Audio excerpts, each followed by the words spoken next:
Ja bih još jednom čestitala Danilu na zvaničnoj promociji. Rekla bih da te drugari negde sa nestrpljenjem čekaju, zato što znam da je Žile, kako ga mi ovde zovemo, zaista nekoliko puta tokom intervjua rekao da jedno čeka da mu se pridružiš, da zajedno dajete golove. Kako se ti danas osjećaš? Pa stvarno sam presrećan što sam sklopio ugovor sa klubom. Moglo je sve ovo ranije da se desi, ali bilo je nekih drugih problema koji to nisu dozvoljavali, ali nikad nije kasno.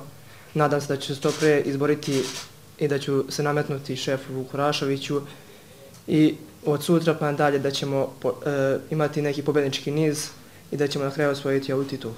Kad bi bilo moguće, kada bi mogli da ti ispunimo tu želju, ali nikad se ne zna, da bi volao da možda čak i sutra zaigraš? Pa dobro, to sad ostaje na stručnom štabu, na šefu stručnog štaba, da oni odluče šta je najbolje.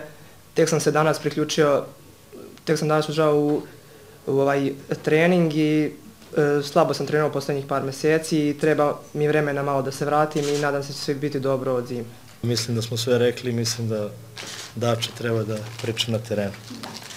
Sačekajte sekund.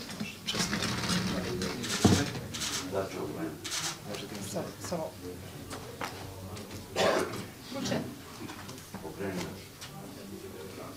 Hoćeš da pridržim šal sa ovim? Ćemo menjamo šal. Pa neka on drži dres, malo dres.